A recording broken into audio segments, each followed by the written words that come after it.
The following podcast contains real reviews and the ridiculous reactions of two would-be oracles of the internet.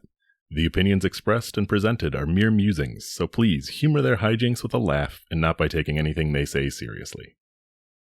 Seriously.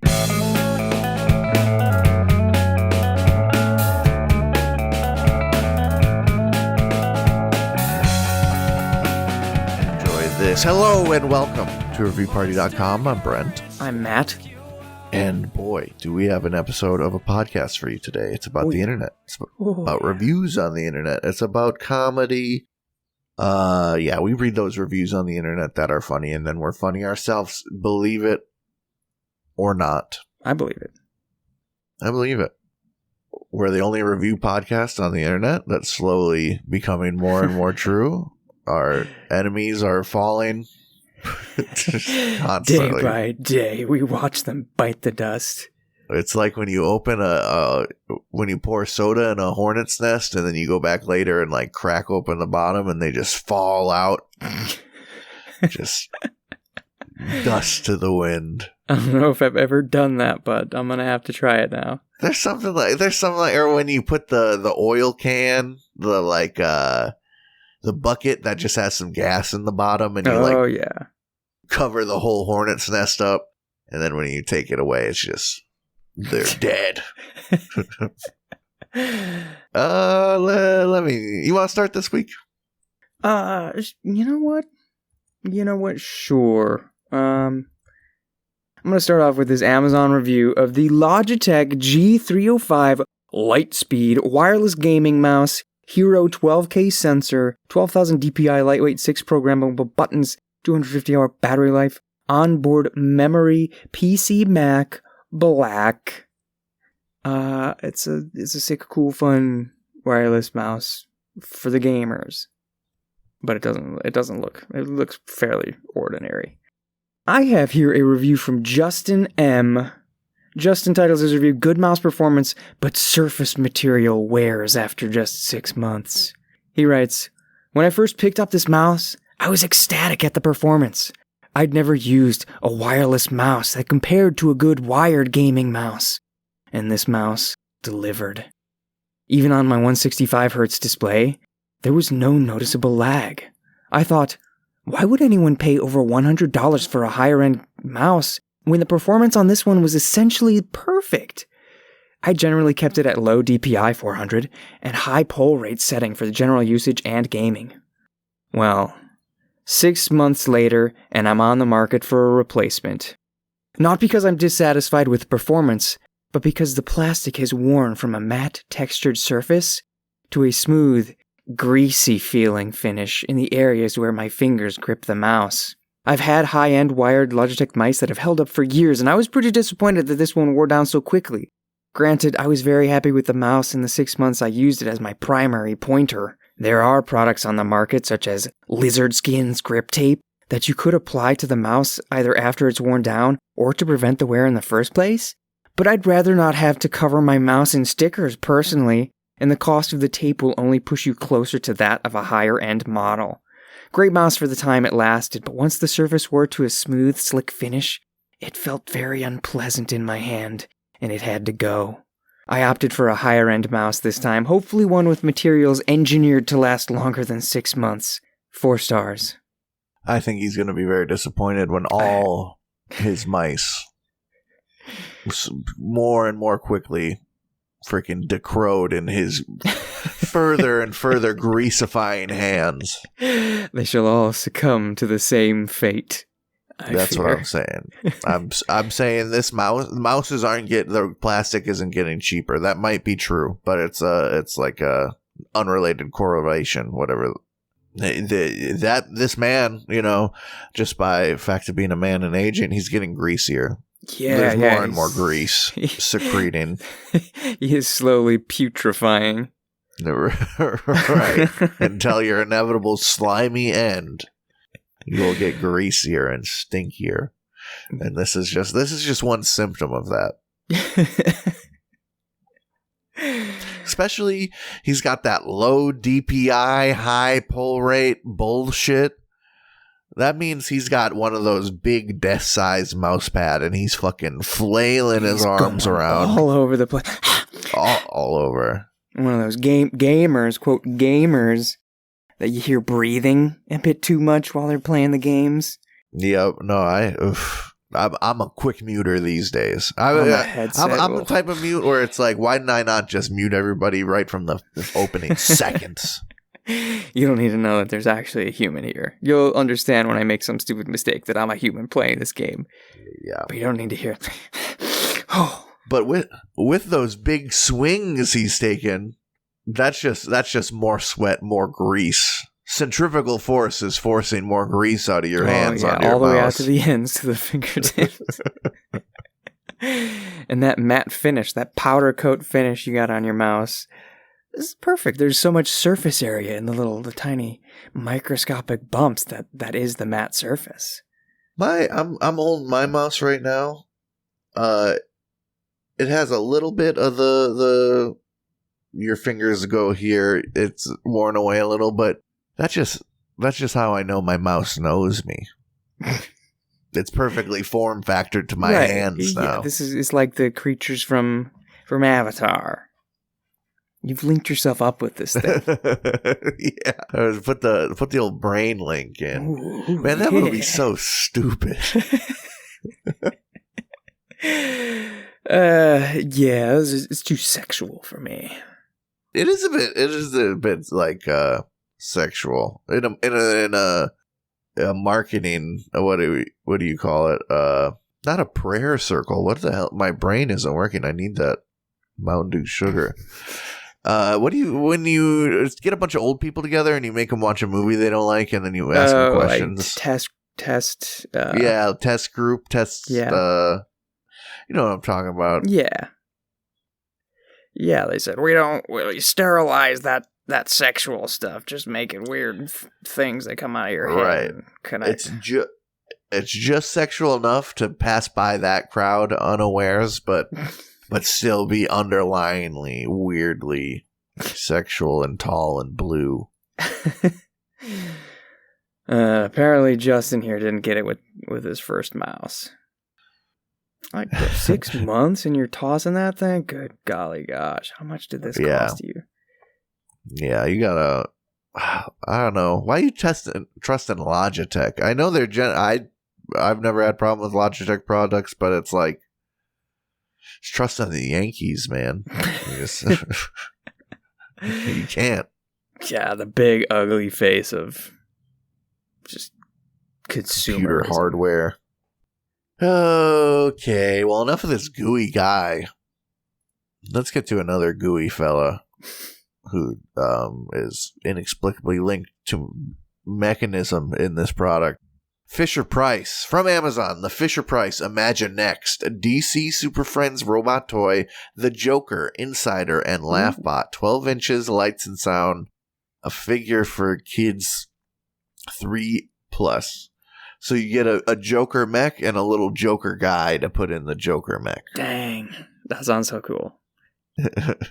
It's pretty cool. Pretty cool for the age. It is Fisher-Priced, but you got a little Power Rangers Batman loving kid. I can't think of a better product except maybe the Batman over the Joker. But just the movie, you mean? Just give them the Batman movie. That's a great movie, but I mean the Batman mech version of this one. Okay. Oh, the Batman one is classic blue Batman. Ooh. That's fantastic. But we're not here about him. We don't want any. What we are here for is Gav Nash's review. They write, get the Joker bot. The Joker bot is the best. Whoever designed this toy should receive an award. Love the Joker-inspired touches, like an oversized boxing glove missile, and especially the sound effects. Circus music and Joker laughter mixed with robot sounds. Genius! So much fun to play with. 5 stars. Bro, how'd they figure that out to do that, though? That's next level thinking. That's insane, bro. They got a robot. Toys. You got a toy. You made it sound like the thing it's supposed to sound like, bro. That's gonna make like $1 million, man. You're in business. This is gonna get the Nobel Prize. This is gonna stop wars. Like it had the laughter, bro. See, to me, that's not it is genius, but only in a sort of way that is made for torturing parents.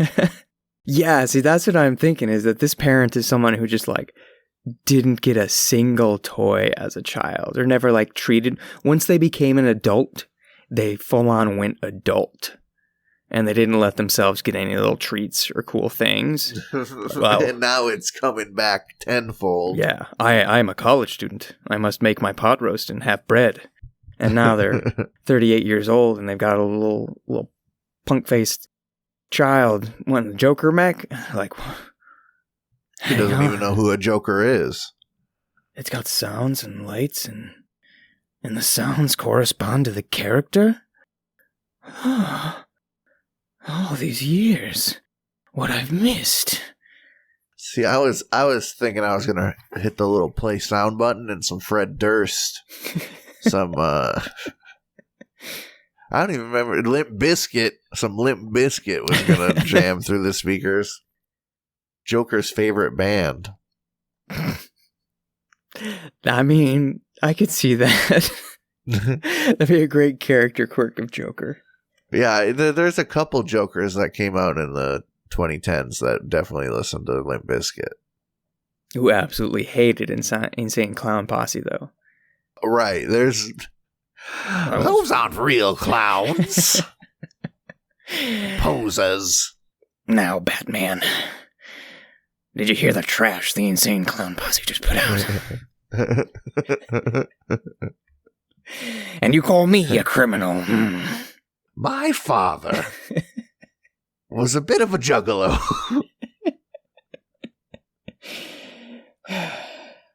He came home from the concert one day, angry he couldn't be a part of the blowjob competition. I'm gonna see this city awash in soda pop, Batman. Yeah, I was just gonna say he Joker origin story. He fell in a vat of Faygo, and he's just never been the same. I rocked the hardest, Batman. It would be wholesome. Get the ICP guys a cameo as the Joker's goons. They'd be great goons. I think, yeah, they got that goon energy for sure. Right. Too silly, too over the top. Yeah, a couple guys. One's fat, one's skinny and tall. Classic duo. Got that flippy dippy hair and some weird goggles or something. Yeah, I'm there for it. Joker. I don't even know how. I can't even do an Insane Clown You Posse think the Joker's the real thing? Nah, man. Joker's lost his touch. Yeah, I wonder what the ICP. We know what Joker thinks of the ICP guys. I wonder what he thinks of them. The Joker's got to be a total inspiration. I feel like he'd have to be. He'd have to be. He's always laughing and dancing like them. Did you have another review? I'll go with this little one here. This is a Google review for Zao Island. It is an amusement center in Valparaiso, Indiana. They got like mini golf and go-karts and some little roller coaster and an arcade. Yeah, one of those places where arcades aren't profitable enough, so you gotta bring the heat. Yeah. Put some batting cages up. Yeah, that's this place. I got a Google review here from Drew Reinwald. Drew writes, "Outstanding. We had 9 people, and I couldn't stop thinking that as a deck renovator, I'd love to redo their 1/5 size houses and castles they have, and climb up in them at the mini golf course. 5 stars. That's crazy. My dude's dedicated to his job 24/7. Just sitting in the whole it's an entire center for amusement. And your takeaway is, man, I'd love to work on their little bigatures, their little mini bigs. I want to work that tiny, tiny deck.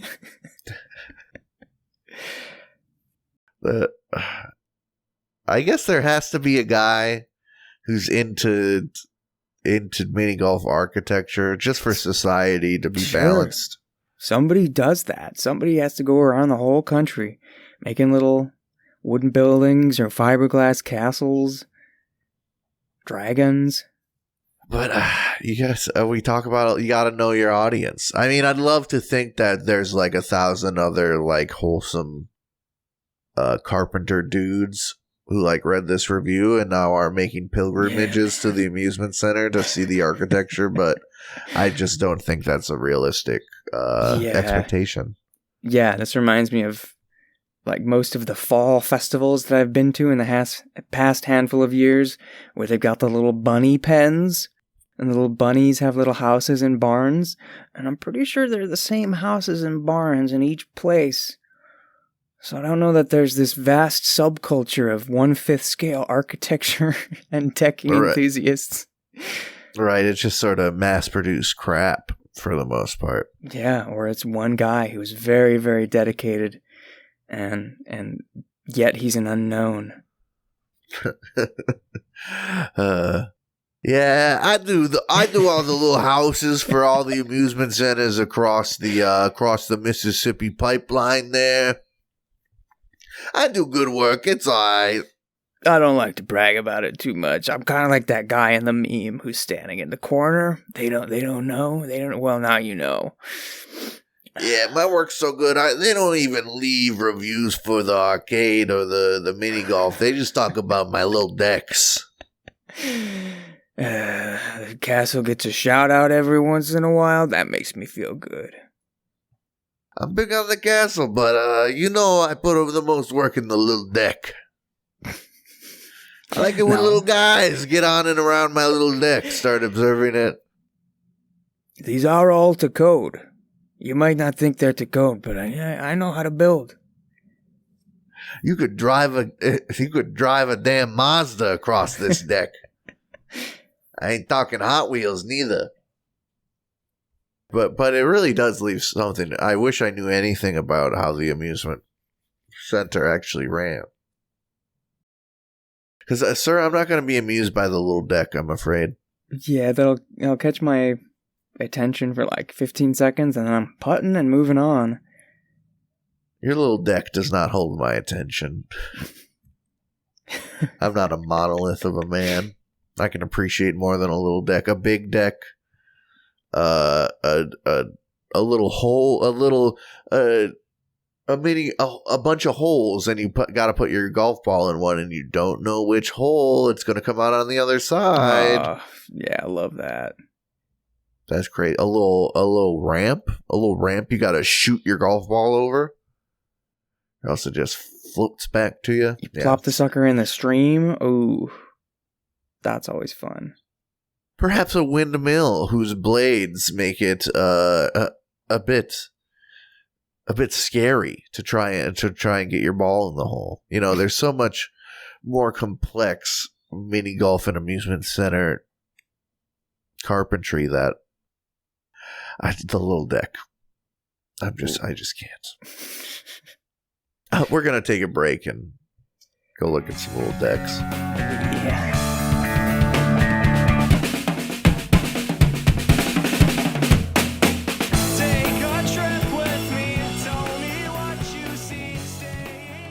Hey everybody, thank you for listening to our lovely little podcast.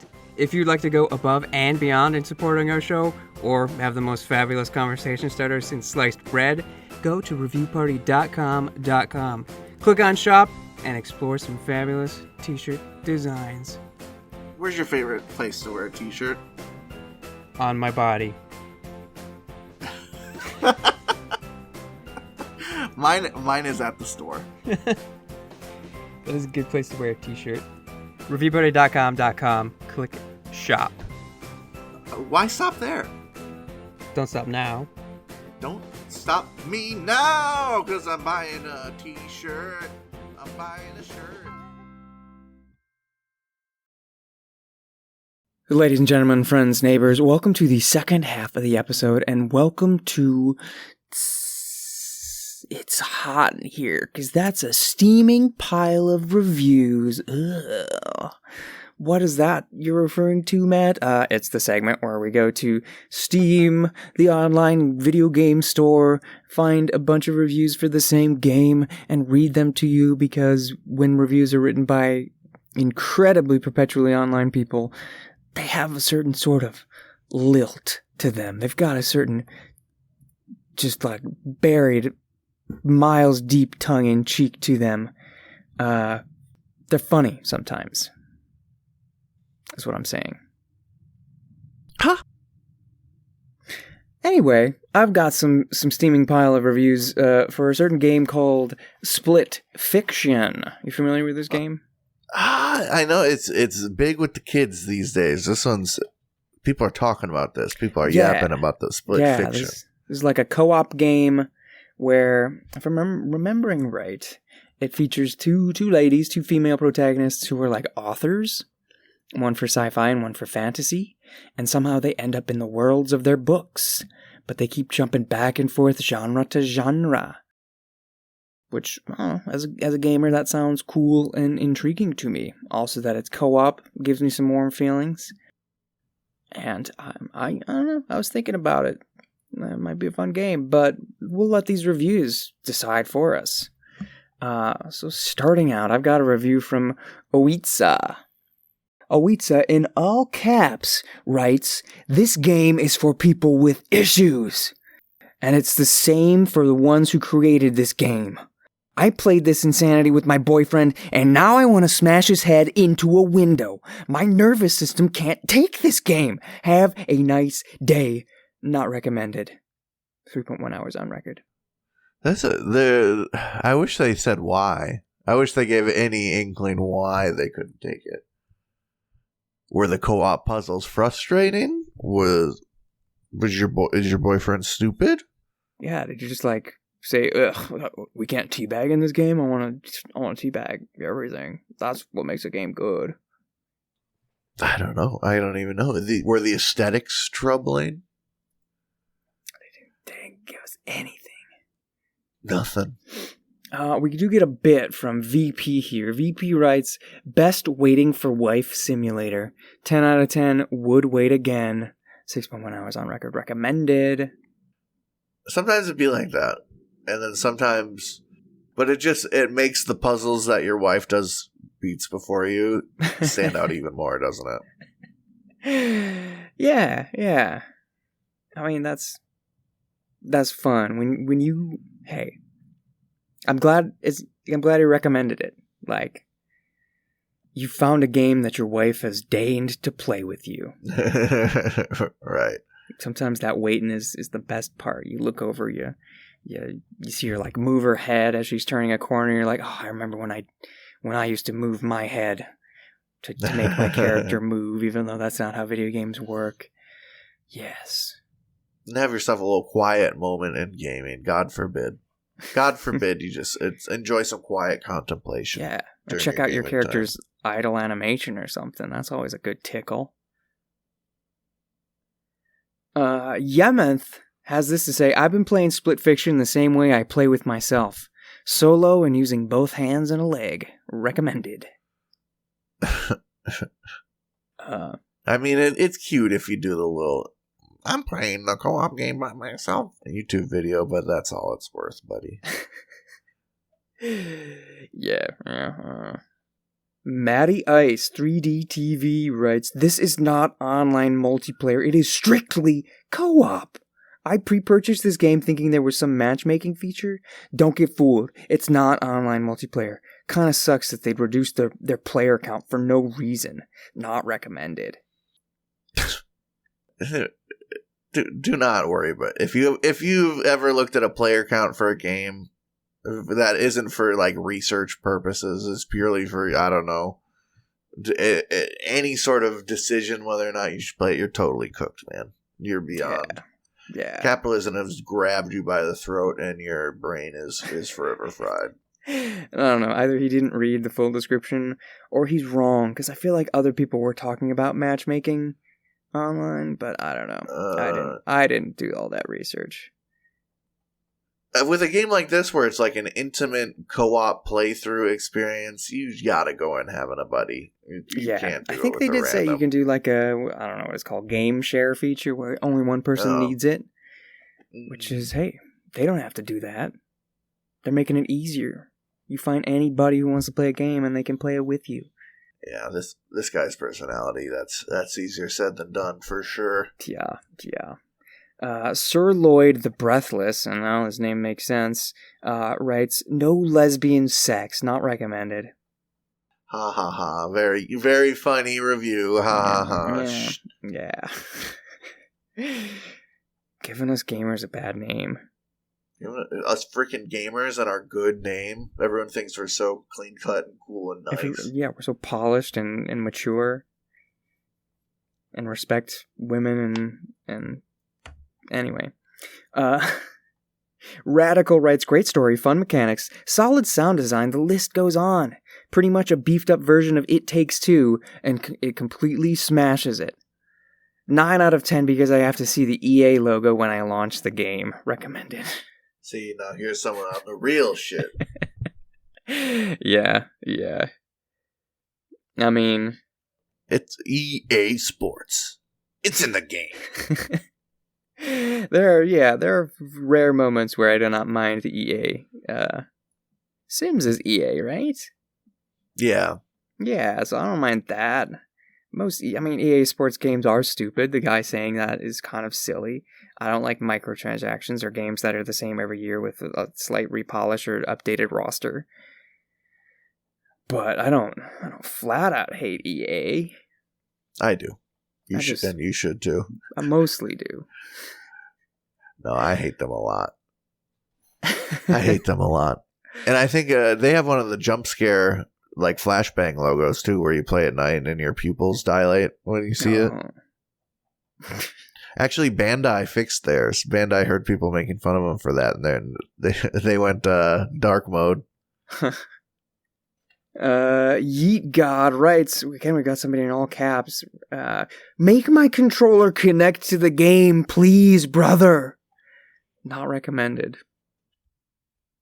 Yeah, I mean, that is a bummer, but that's like a Steam problem, isn't it? Not so much a them problem. It's not the game. It's your technology, bro. Try rereading. Yeah, your blame big picture mode or whatever the hell Steam makes you do to connect controllers these days. Valto writes, we live in a society where playing as 2 pigs is more interesting than playing as 2 women.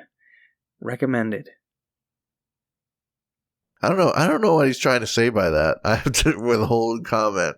Yeah, I don't know. Maybe they get turned into pigs in the game and it's like the best level. I don't know. Is there some sort of like Odyssey-esque level where they eat the bad buffet and turn into pigs? Yeah, me as a capital G gamer, I've played as all kinds of characters. It's kind of their race species doesn't really affect my gameplay in any way. You know what I mean? No, it's how they move around. Yeah, Link's got pointy ears. He's some kind of elf. I don't think of him any different than I think of Tony Vercetti or Tony Hawk. Tony Hawk. I played as a lot of Tonys in my time. I don't care if it's a pig, a rutabaga, or a goddamn pizza guy. I just want to play the good game. Yeah. It's all about the mechanics. I like this review. This is from Heyol. Heyol writes, while playing this game, I kept thinking about all the pros, cons, and things I could mention in a review. But after experiencing the final chapter, I forgot everything and was left with just one thought. This is the best co-op game ever. Recommended. There you go. Oh. See, even though not many details were put there, they cut through the bullshit a bit. They said, listen, I had all kinds of stuff to say, good and bad, pros and cons, but the artistic experience made that all seem like a bunch of malarkey, didn't it? I was moved, and I think you might be moved as well. I think we'll both be moved by nodding our heads to this last one. This is from General Taco. They write, hard stuck at my refusal to put ketchup on a hot dog. Not recommended. Dang, there's a freaking QTE. Press E to put ketchup on a hot dog. Can't do it. Can't beat this level. No, on principle, I understand. Normally, that kind of stuff I scoff at. You can't hit a button in a game. It's just a game, bro. But there's a principle there. Yeah, what if there was also relish and onions on it already? You know, ketchup doesn't go on there. No, man. That's a mustard dog. One day it's pressing a button to put ketchup on a hot dog. The next is pressing a button to inject a syringe into a baby's forehead to kill it and put it down the chute. I'm not there for that. I do have to put pineapples on pizza at work, which is sort of a similar. It's a real life quick time event, if you will. I like my pineapple. It's not so much the Hawaiian pizzas that bug me anymore when you're doing the special. Mm-hmm. It's when someone gets like a regular pizza and there's just happens to be pineapple on it too. Okay, yeah, like if it's sausage and pepperoni and pineapple. Yeah. What are you doing? Do like the build your own like beef, green peppers, pineapple. Like what are you concocting? But I think I've come to the conclusion that beef on pizza is more offensive than pineapple. Yeah, I'm not a fan of unless it's like a taco pizza. Yeah. Or like you're getting like strips of Italian beef with some giardiniera on there. Other than that, leave it off the za. Right, it's got to be a themed pizza, but just some stinky beef. Pizza's for pork, baby. I don't need no beef. I want 17 different kinds of pig on top of my cheese. Oh, yeah. But I think, I don't know. I'm perplexed on whether or not I like split fiction now, but I think so. I think I'd try it. I'd rent it for a weekend from Video Gold Mine or Blockbuster or something. Yeah, I played It Takes Two. That was a little banger. So this is the same squad. I'm sure it's good. It Takes Two is about divorce. That's what they don't tell you going in. Yeah, that's a heavy one. It's heavy. First 10 minutes. You're all excited to play with your girlfriend, and then you just see the couple, and they're like, we love divorce. And you're like, oh, that's not really what I wanted when I picked up this co-op. That's not the experience I'm going for. But these are just authors, so hopefully divorce-free. I have a review. Mm-hmm. A pair, actually. Ooh. These are from Jacob Kihas. Thank you very much, my man. He was listening to episode 53, where we were talking about Nothing Bundt Cakes. Yes. Yes, so it inspired him to go and check out the reviews himself. And he found a couple. This one is on the left, so I'll go left or right. From Luke Hulshier. These are Google reviews. I think I mentioned that. Gook Hulshizer. Okay. That one's wild, man. It's like slushy, but German. My girlfriend purchased a buntadelit for one of our son. No, I'm retake that one. My girlfriend purchased a buntlet for our son. Our family was disappointed to later discover that the cake was a fake foam one. If you buy a cake from here, make sure it's the real thing before leaving the store. 1 star. That's hilarious. Got the old plastic display bunt. I mean, they always look so good. Yeah, some people pay extra for that. Anytime I go to like the crepe place at Mitsuwa, you know? Oh, yeah. They got Japan's all about the fake plastic food. Fake food. Actually, yeah, not even just the crepe place, but every single restaurant in that little dining hall got all that fake food looking so good. I just want to smell it. I'm not going to chew on it. I just want to touch it a bit. Yeah, in Japan, almost every restaurant has those weird little McDonald's. This is the toy with the Happy Meal plastic food display,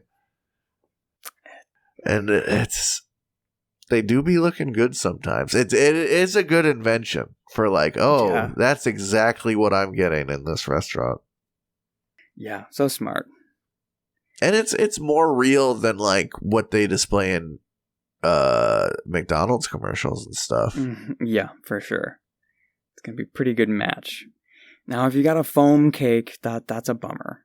I'm sorry. It's got to be filling. Yeah. Take a bite. It's like limbus bread or you whatever. have Lambus so bread. Much. Take one bite. It'll fill a man's gullet for days. That's enough for me.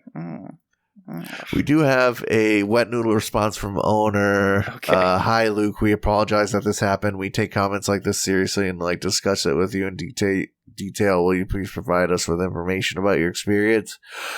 At nbclistens.smg.com so we can make sure this is properly addressed. The Nothing Bundt Cakes care team.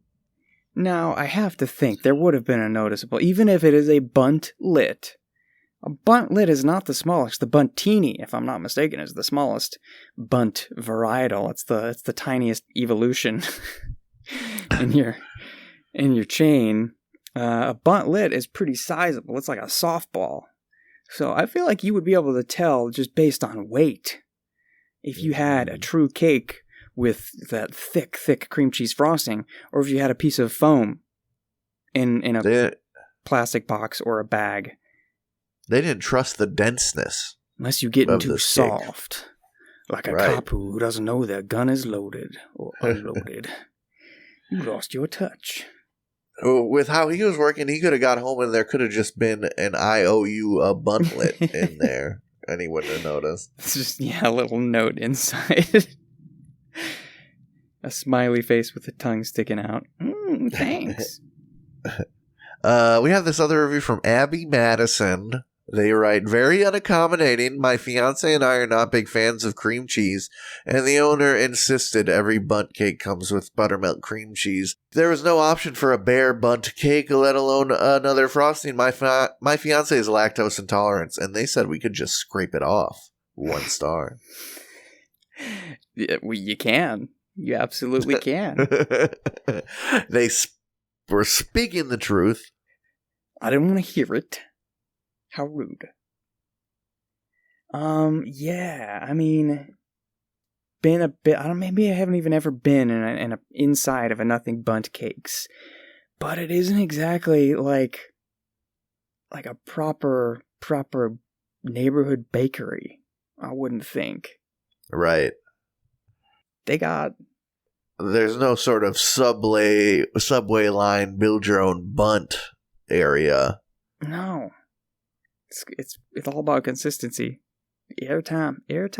Yeah, you go in there and they got boxes of cakes and you can buy one, and if you don't like it, I don't know. I think everyone should be accommodated to. I'm all for equity and equality, but in this capitalist world, you just got to realize some stuff's not going to be built for you, and that's not really Nothing Bundt Cakes problem. That's a societal problem. So your little review isn't going to fix it, unfortunately. Yeah. And lactose intolerance, you're like the lowest concern of any food purveyor. Yeah. They've got 100 more people who are more obnoxious and potentially lives are more in danger than your little tummy gonna go bubble bubble. That's true.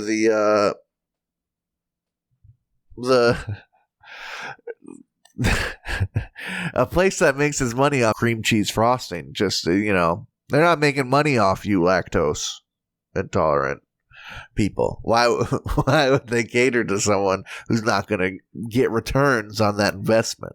No. They got more important things to worry about. Yeah, they want someone who's just can fill their gullet for years with excessive amount of cream cheese until it becomes a health issue.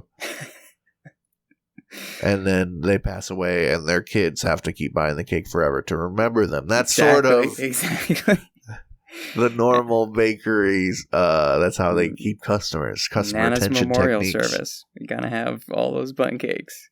Gotta have a ton. That's sort of like the bonus at the end. You've done all this work feeding Gertrude her whole cream cheese loving life. now we're gonna make a few grand off that funeral. Oh, yeah. Have a little vacay ourselves. Do you have a review, sir? I do. This one's a bit of a chunker, but I'm gonna go for it anyway. I have an IMDb review for a movie called Big Baby. It looks really, really awful. And a lot of people were saying it's a pseudo ripoff of Honey, I Blew Up the Kid. Only in that movie, the toddler was made 2 stories tall. In this film, a toddler is just turned into an adult with a toddler brain. Oh, as funny as that sounds. So here's a review. Tom Hanks is big, but terrifying implications. Yes. This is a review from Calaboss. Calaboss titles their review, Big Baby is a big disappointment, and writes, right up front, one thing that really stands out when you first look at the IMDb page for Big Baby is that it hasn't been rated by the MPAA. Usually the only reason this happens is that a movie that's expected to get an X rating is simply not submitted because an X rating generally means death at the box office. That is not the case with Big Baby. This movie is not rated G, it's simply not rated. This is quite obviously a film that the entire family can safely watch, provided your family likes movies that aren't particularly good. To be fair, kids have the ability to like just about anything, so they may think this movie is fine. For them, there's really no difference in quality between The Wizard of Oz and Santa Claus Conquers the Martians. But adults notice the difference right away. I think the reason it wasn't rated is because they either couldn't or wouldn't pony up the $2,500 to get it rated. Out of all the actors in this, the only one I recognized was Maureen McCormick, who played Marcia on the Brady Bunch. First time I've seen her on screen since an episode of Scrubs, and she doesn't have much more than a cameo role here. Even though she's a top-listed star and she has only about 3 minutes of screen time. I checked, and the other actors had plenty of TV and movie credits, but in movies or TV shows that I have never seen. Andrew Lawrence, who plays the big baby of the title, has kind of a Brendan Fraser thing going on, but it's not enough to overcome the deficiencies in the script and movie direction. There is another actor whose performance you will recognize while perhaps not knowing his name, Ken Davitian. He's Borat's friend in Borat. And when I say he is a discount Danny DeVito, you will know exactly what I am talking about when you see him show up in Big Baby. The writer and director of this film is Stephen Langford. If you're wondering about some of the other scripts he's written, well, there's Helliversity, Club Dead, Dude, Where's My Dog, and 1 episode of Saved by the Bell, among other things. So he's got all that on his resume. This movie is silly, contrived, and overblown. And despite the fact that Big Baby has plenty of obvious padding to try and flesh out a too short screenplay, this movie still only comes in at 82 minutes long, which honestly kind of works in its favor. You wouldn't want 2 hours of this. Frankly, this just looks like a poor remake of Honey, I Blew Up the Kid, only without the known actors and $40 million budget. This movie is something you might be willing to put up with if you're watching with a child. It is not the kind of movie an adult would watch on their own or with adult friends. I mean, unless you were really an unusual adult. It would be like popping in a DVD of Bob the Builder at a cocktail party. Oddly, though this movie has been out for 5 years and its YouTube version has been viewed over 3.2 million times, no one has submitted an IMDb review. So, I'm taking the time. The comments on the YouTube version seem to be generally favorable, so take my rating of 2 out of 10 with a grain of salt. But if you're going to watch this, just know going in that this is not a classic masterpiece like Dude, Where's My Dog? 2 out of 10. This is a great review. It all just makes me think, like, most of the time when art is made, you'd at least in Hollywood, you'd at least like to think there was someone passionate behind the project, someone that believed in the story or the characters or something. You want that creative spark, that passion to fuel the project and be a through line. And so there's actual art on the screen and not just some cash grab. And it just makes me think, who was sitting around thinking, I just need to get my big baby story out of my head and onto the paper. People need to know. Right. What is trying to be accomplished here? Honey, I Blew Up the Kid.